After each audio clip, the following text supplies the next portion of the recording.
you think you just need to work harder. And it's hard to figure out what that balance is, or that tipping point of, is my hard work going to catapult this, or is my hard work in vain?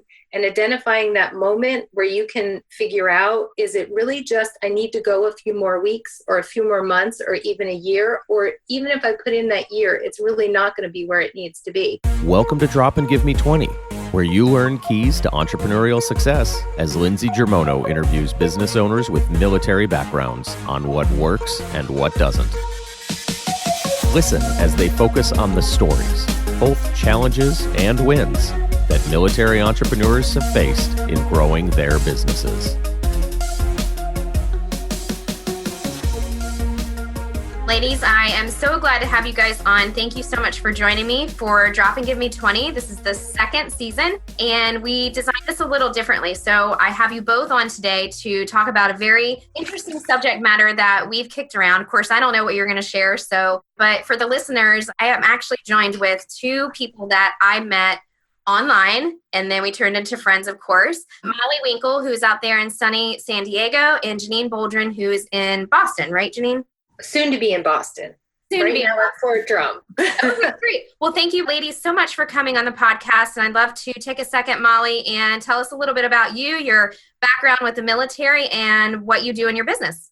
Well, my current business is I'm in real estate. I'm a realtor. I started that in Maryland when we were stationed at Camp David. And then when we PCS'd out here, I started up again. My experience with the military is I'm actually a veteran. I met my husband while I was active duty. He's still active duty. And then my son is also active duty now as well. And currently deployed. So that's my military affiliation. And I'm out here. My husband PCS to Gulfport, Mississippi.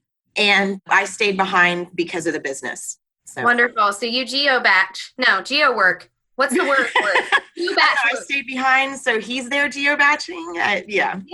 I do the same thing. It's a very difficult scenario to explain to people. Like, yes, we're stationed in this state, but my business is in this state. So I go back and forth, and I've been doing that for 4+ years. So it's just the way that it is. It works. It works for some. It doesn't work for others, but it works. So Janine, how about yourself?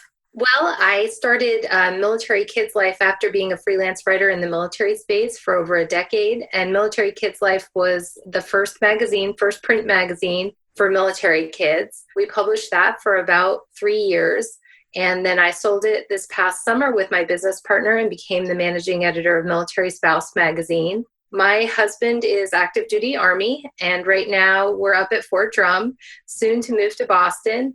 I've been doing the military spouse thing for about 19 years and have 3 kids. Before that, I was a freelance writer for many, many years and published in Good Housekeeping, Family Circle, online for Scary Mommy, for parents. So did a lot of writing inside and outside the military space, in the National Women's Magazine space, and then just figured out there was really no magazine for military kids. And that's what made me launch the business with my business partner.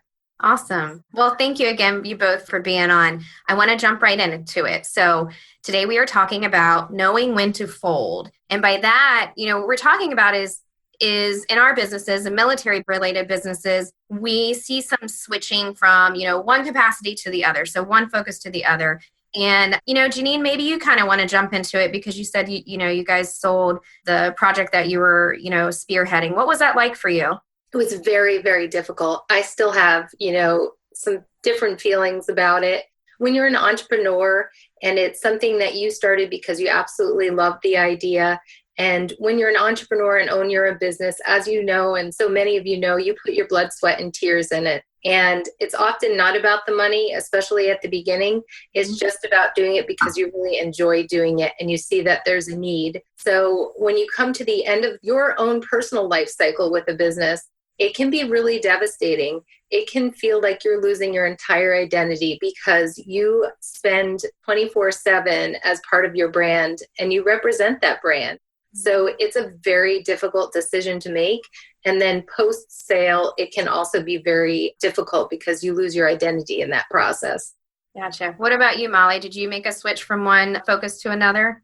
Yeah, I had this kind of thought of bringing together all of the spouses that just wanted to bring some extra money into the household. And so it was to handmade items that were changed up, this kind of thing. And a lot of us will see that stuff kind of on Pinterest and this sort of thing. And my thought was to take that and incorporate that into an actual retail space that I would then take, everywhere, because we all think really big if you're like this. And where I was at the time, because I was up about an hour north of DC, I was really removed from the bulk of the community. So I think what I did is I just miscalculated, and it got to where it was taking too much time for me to actually be able to grow it and become profitable. And then just the influx of spouses in and out, it was just really hard. So coming to that realization that I cannot make this work, I made a miscalculation and I wanted it so bad. Coming to that decision was heartbreaking. It was really hard to admit that I had already gotten involved with several business groups and networking communities where I was involved, and people knew what this business was. And then to turn around and basically have to admit that you failed was just a huge, punch in the gut. And it was really hard to kind of get past that. Once I kind of figured out that, the whole failing forward and just, put your big girl panties on and get back out there. Then I kind of got over it and actually found real estate because my husband was like, you just need to do something because, he's like, wow, you're just not in a good headspace. And that's how I ended up finding real estate. It was like, I like to look at pretty houses. Business is not like that, by the way. No, it's not like HGTV. No, no, yeah, we only look at 3 houses, choose one, and it's fabulous. And I saw a meme about it. The husband makes crafts, and she does stitching, and they buy $1 million home or something like that. Yeah, it's amazing. So yes, but I ended up falling in love with this business and seeing what it could do and everything else. But that original one, my heart is still there, even though I've completely surpassed what I've done. It's still one of those things where it's like, man, I really, I want to figure out how to get back into that. I want to ask you both, how did you know? Was it just a gut feeling that you were the time of this is over or this isn't going to work? What did that feel like? Did you avoid it? Was it a feeling that you were no, maybe it's just nerves, but did you know how, what did that feel like for you, Janine? My scenario was a little different because I wasn't ready to be done with it. Our business was actually quite a bit on an upward trajectory, and we were growing and we were looking back on it now, doing quite well, and it was going to continue to grow. Unfortunately, my business partner at the time was not ready to continue with it. And we are still great friends, but when you do partner with someone else, it can become tricky because they have different things going on in their lives that you may not have going on. And I was doing something I love to do. I was an editor. I was a writer. That's the space I had been in for quite some time. My business partner was a teacher before we started the business, but she had to support the business side of it. And she did all the advertising sales, all of our finances, and all the back end stuff that can be very difficult to do if that's not what you want to be doing. So we came to a point where we had to be honest with each other on what we wanted to be doing. And when we had that difficult discussion, I had to make a decision whether or not I wanted to fly solo with the business. And we talked to a lot of different people about partnerships and sale and what that might look like. And I came to the decision that I did not feel comfortable moving forward with it solo. I knew where I was in a space with having 3 children and having a husband that was moving into a command position. I just knew that I couldn't do it on my own. So that was a decision we made as a family and as a business that it was time to sell the business. Of course, in the back of my mind, I'm like, it's my baby. It just is. So it's a hard one. It's in capable hands, and I'm always thrilled to see the community rally around it. Nice. What about you, Molly? How did that feel for you when you finally, was it a feeling that you had? What did that look like for you when you realized that, that business was not going to be something to pursue? I think it was closer to burnout. And it wasn't burnout that I wasn't enjoying what I was doing anymore, but it was, in a way, I wasn't enjoying what I was doing because I felt like I was spinning my wheels and just trying to get it moving and get it to catch on. And, and then it was just one roadblock after another. And that's when I kind of sat down and said, okay, are these roadblocks it's almost like, is this a sign kind of thing? Like, this is not what I need to be doing. And how much was I willing to risk continuing to put forth all of that effort? What was I going to miss out on? And how was I actually going to be able to take this with me? You sit down and you look at the numbers and you kind of, this is how much time it's taking. I make 7 cents an hour, whatever it is. But you kind of start to realize, and it's like, well, wait a minute. I didn't get into this business to work myself to death and be broke. Like, it took something that I loved doing. I'm a crochet dork. I'm, got all these kind of thoughts going on in the head. And it took what I was enjoying doing and it just completely ruined it for me for a while. It took me a while to get back into let me go back and find that artistic side of myself again, because I was too busy with the business side of it to enjoy it anymore.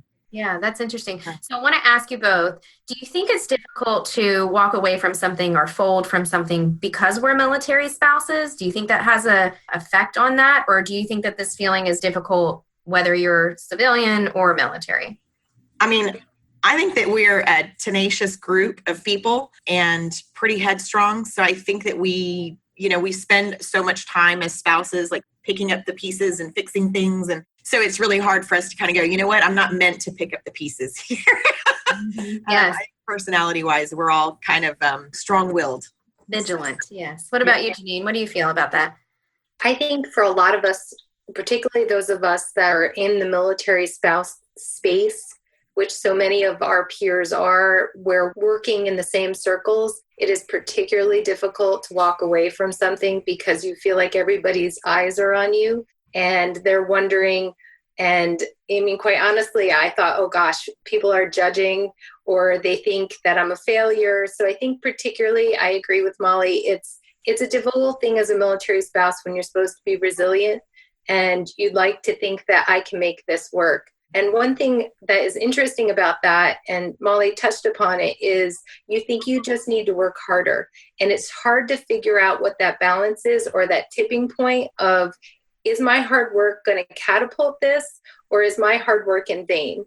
And identifying that moment where you can figure out, is it really just I need to go a few more weeks or a few more months or even a year? Or even if I put in that year, it's really not going to be where it needs to be. Am I going to be leaving it right when it's at the precipice of doing something really awesome? And you always fear that. You fear you're walking away from something that's just at the cusp of being a success. And it's really difficult to know that. And in your gut, I've heard so many entrepreneurs speak, and it's always interesting to hear them speak because you're sitting there thinking, where is that point? Is this my point? I can't figure it out. Which way?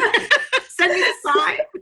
You want to be I love entrepreneurship. I mean, it is a true passion of mine. I'm always thinking of the next idea, and I'm always excited for military spouses who are, starting new services or products. But it is very difficult to distinguish that point. You see them on Shark Tank. You're looking at that person like, ooh, that idea. But we don't see what happens. Walk away. We don't see what happens after Shark Tank. So we do have, and people say this to me all the time. They're like, Lindsey, you're everywhere. You're all over social media. I'm like, I'm not good at a lot of things. Listen, I'll be the first to tell you, you don't see the hot mess I make of my books, and I have to contact my accountant pretty much on a weekly basis. Like, I screwed up again. She's like, stop it. But, there are just things that I know I'm not good at, but the marketing piece I am. And so I enjoy it. Do I make, 6 figures? I wish, but it's something that I enjoy. And so for me, I feel the same way that you guys are kind of touching on, where we have this pressure, or I don't know, maybe it's even self-imposed judgment from, our community, because we're supposed to support each other. And a part of that is rallying behind each other and go, you can do it, you can do it, you can do it. But to sit back and make that decision as a family, right? You're making it as a unit. What is best for us? No one sees that conversation. No one sees you working on a Saturday and a Sunday when, your family is out trying to do other stuff. So those sacrifices that you made, what we see is not what is, right? So what we think is someone's life, especially as a military spouse entrepreneur, it's not really what it's like, you guys. I'll be the first to tell you that. I think I recorded this on another episode. I've eaten more sandwiches for dinner than I would care to admit because I'm, busy and things like that. But I want to ask you both another question. Would you pick back up on the entrepreneur effort that, you've sold or you've put behind? Would you pick it back up later?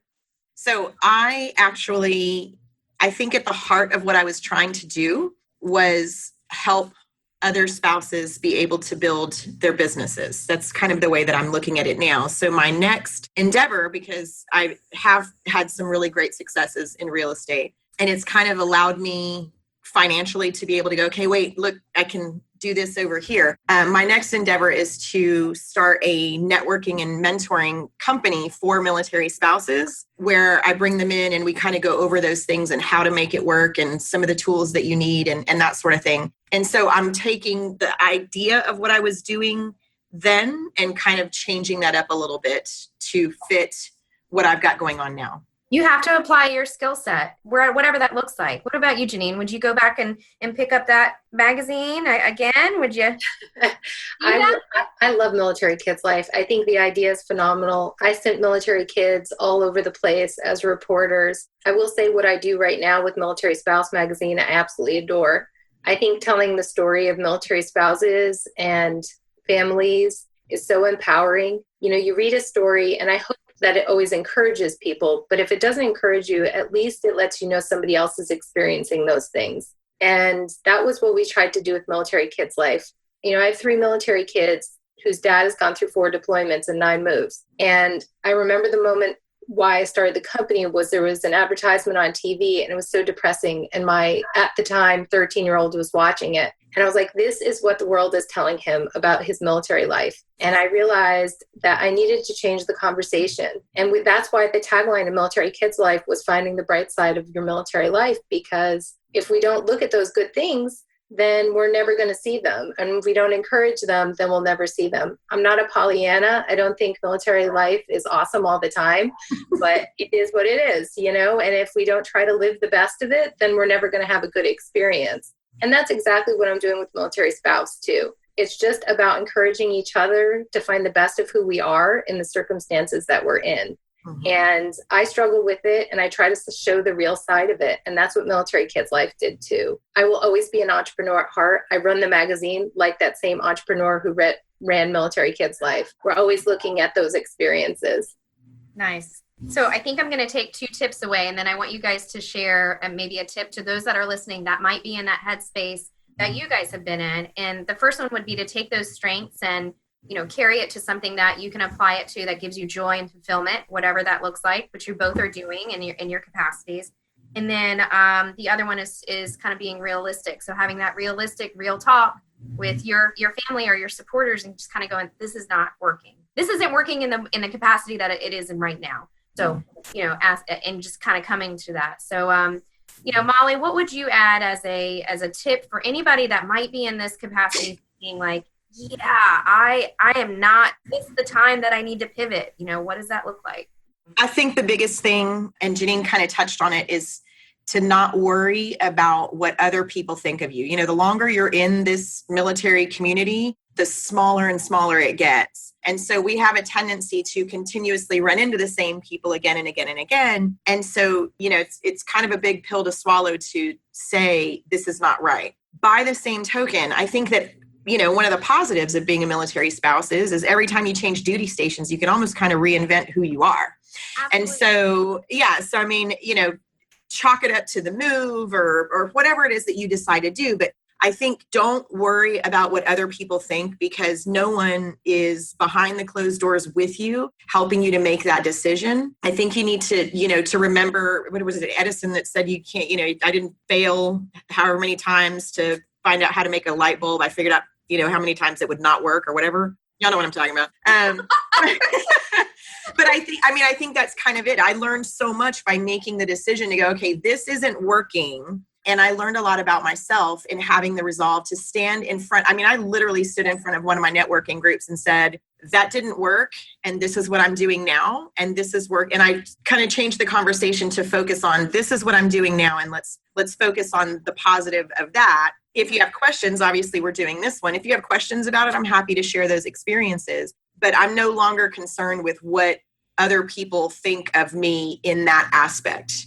It's the get in the ring with me and fight, and then you'll figure out how hard that decision was to make and how hard this can be. But if you're not going to get in the ring and fight with me, then just, stay a spectator and don't talk. This is an incredible testament to why the military spouse community needs military spouses of all echelons and all experiences. This is exactly why. So what Molly said on, stop worrying about what other people think. Like, I know maybe even, and I'm going to generalize here, but as a young military spouse, that might not present itself to you. You might not have that yet, but then maybe it will. And so reach out to somebody who, you feel like, even just listening to Molly, if you feel like this might be somebody that, could kind of give me some talking points, do that. I know a lot of seasoned military spouses are more than happy to, just kind of let you talk to us. And I know that that's also very hard to do sometimes at your installation. So that's my sidebar PSA on, our military spouses. We are incredibly supportive. Our community is unlike any other. So, Janine, what would you tell somebody who's thinking about, folding their business? I think the taller you stand and the more confident you are in your decision, how you react is how people will react to you. I have had to stand up tall and sound confident when I have been shaking. And you just have to almost fake it till you make it. And suddenly it becomes your reality. So if you just stand up and you say, this is what I'm doing, you don't have to explain why you're doing it. I always say, don't ask a question you don't want the answer to. Don't put it out there and try to explain it away if you don't want people critiquing that. So just stand up and say, this is what I'm doing. And then the thing I also want to offer is that until you put those things behind you and move and make the change, there are great things ahead of you that you can't take advantage of. When I left Chameleon Kids and Military Kids Life, I did not know that 2 months later I would be editing Military Spouse magazine. So it just happened to be a matter of timing that the editor was leaving. I edited Military Kids Life under contract for about 3 more months. I tried out another job that just didn't fit me well. And then this job opened up. And it's been, a great experience since November. So until you leave those things behind, just like Molly's doing with her real estate, you can't be doing those things if you're tied down to things that aren't working for you. Right. Yes, Molly. Sorry, one other thing I was just going to add to that is in the whole same concept, is to surround yourself with people that you trust, that are the non-judgmental and going to give you those real answers and will help you through that. So who you surround yourself with is extraordinarily important in giving you that strength and that resolve to say, this is my decision. And, if you respect me and trust me, you're going to back me up on this one as well. Yeah. We don't need to hear naysaying. I already naysayed myself before I got to converse with you about it. Trust me. We beat ourselves up really bad. So yes, absolutely. If your employees spoke to you the way you speak to yourself, you'd fire them.